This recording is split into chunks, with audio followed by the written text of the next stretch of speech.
The town of Red Hollow had seen plenty of blood, but on the morning of October 17, 1887, it had never seen a crowd this silent. Nearly 200 people stood outside the courthouse, watching a young cowboy named Jake Mercer being dragged down the wooden steps in iron cuffs. Jake was 29 years old, broad-shouldered, sunburned from years on the trail, and known around Red Hollow as a quiet man who kept his word. That morning, however, nobody called him quiet. They called him a murderer. "Walk faster," Deputy Cole barked. Jake stopped at the bottom step. "I didn't kill Thomas Bell." A woman in the crowd shouted, "Liar." Another voice followed. "Murderer." Jake looked across the crowd, searching for one familiar face. He found it. Eli Turner, his closest friend, stood near the general store. But Eli wouldn't look at him. That hurt more than the chains. Thomas Bell had been the owner of the Bell Ranch, one of the richest properties in the county. 2 nights earlier, Bell had been found dead inside his office with a bullet through his chest. The murder weapon had supposedly been found in Jake's cabin. And witnesses claimed they had seen Jake riding toward the Bell Ranch shortly before the shooting. The evidence seemed perfect. Too perfect. Jake had been arrested before sunrise. The trial lasted less than an hour. The judge, Silas Crow, had already made up his mind before Jake entered the courtroom. Jake's lawyer had tried to argue that the pistol found in the cabin wasn't Jake's. Nobody listened. When Jake demanded to know why Bell's safe had been opened after the murder, the judge immediately silenced him. Then Jake asked the question that changed everything. "Where's Thomas Bell's daughter?" The courtroom became strangely quiet. Bell's daughter, Clara, had disappeared the same night her father was killed. The judge leaned forward. "You will not drag an innocent woman's name into your defense." Jake stared at him. "I'm not. I'm telling you she saw something."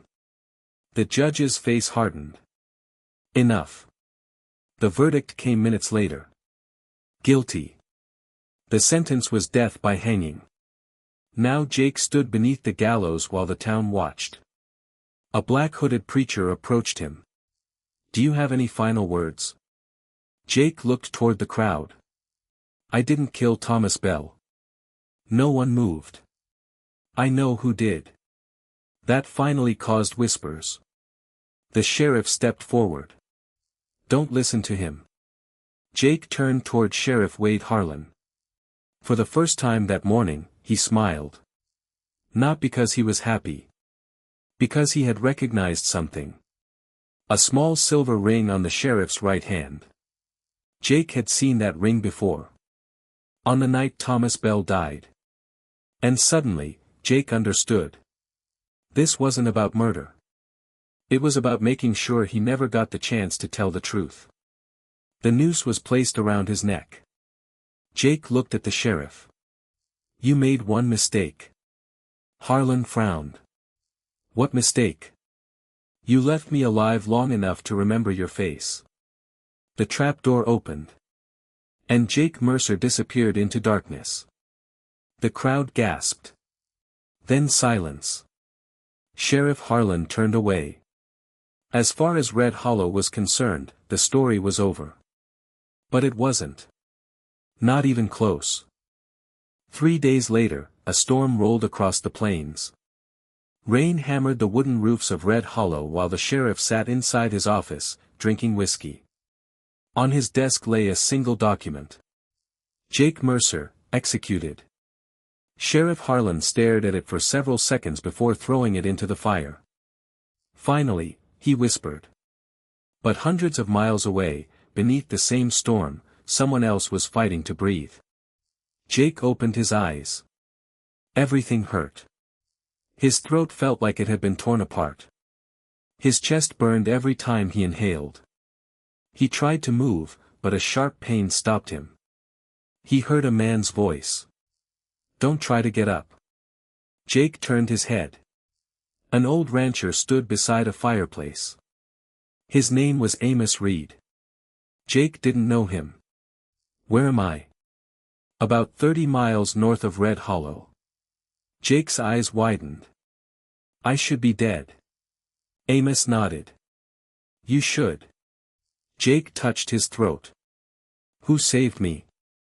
I did. How? Amos walked toward the bed. The hanging didn't go the way they planned. Jake stared at him. What are you talking about? The rope broke. Jake remembered almost nothing after the trapdoor opened. Amos continued. I was riding past the old execution ground that night. Found you barely breathing in the ravine beneath the gallows. Jake tried to sit up. Why didn't you take me back? Because if I had, you'd be dead already. Jake looked confused. Amos reached beneath his coat and placed something on the table. A silver bullet. Jake recognized it immediately. Thomas Bell had been killed with a silver-handled revolver. But this bullet had something engraved into it. A tiny letter. H. Jake stared at it. Where did you get that? Bell Ranch. Jake's breathing became heavier. Amos looked directly into his eyes. Your hanging wasn't about Thomas Bell. Jake said nothing. Bell had discovered something. What? Amos hesitated. Something powerful men in Red Hollow would kill to keep hidden. Jake remembered his final words to Sheriff Harlan. He made one mistake. He left me alive long enough to remember your face. But now Jake wondered if he had been wrong. Maybe Harlan hadn't been the mastermind. Maybe he had simply been following orders. Who killed Bell? Jake asked. Amos walked to an old wooden chest. Inside were several documents, a photograph, and a faded leather journal. He removed the photograph. Jake looked at it. His face went pale. It showed 5 men standing outside the Bell Ranch office. Thomas Bell stood in the center. Beside him was Sheriff Wade Harlan. Beside Harlan was Judge Silas Crow. Jake's eyes moved to the 4th man. He knew him. Everyone in Red Hollow knew him. Nathan Cole. The richest rancher in the county. But Jake's attention stopped on the 5th man. He was younger. Much younger. Jake's fingers began to shake. Where did you get this? Amos didn't answer. Jake leaned closer. The photograph showed a man who looked almost exactly like him. His father. Daniel Mercer. Jake had been told his father died in a cattle accident when he was 12. But there he was. Standing beside Thomas Bell. Alive. And smiling. Jake looked up. My father knew Bell. Amos nodded. They weren't just friends. What were they? Amos's expression became serious. Partners. Jake's heart pounded. Partners in what? Before Amos could answer, a horse suddenly screamed outside. Both men froze. Amos reached for his rifle. Jake struggled to stand. Through the window, they saw 3 riders approaching the ranch. One of them wore a black coat. Amos whispered. They found you. Amos extinguished the lantern. Stay here. Jake grabbed his arm. Who are they? Men who don't leave witnesses. Outside, horses stopped. Boots hit the ground. 3 men walked toward the cabin. Jake recognized the voice of the 1st man immediately. Deputy Cole. You're wasting your time, Amos. Jake's blood ran cold. Deputy Cole had been one of the men who dragged him to the gallows. Amos whispered, there's a back door. Jake shook his head. No. What? If I run, they'll keep hunting me. Amos stared at him. You can barely stand. I don't need to fight them. Jake picked up the photograph. I need to know what my father was involved in. The front door exploded inward. Amos fired. The first attacker dropped. The second fired through the doorway. Wood splintered across the room. Jake and Amos ran toward the back. They reached the horses just as another gunman appeared behind the barn. Amos fired twice. The man disappeared behind the wall. "Ride!" Amos shouted. Jake climbed onto a horse. His hands trembled. His body wasn't ready. But his mind was clear. He kicked the horse forward. Amos followed. They disappeared into the storm. For nearly an hour they rode through the darkness before finally reaching an abandoned mining shack.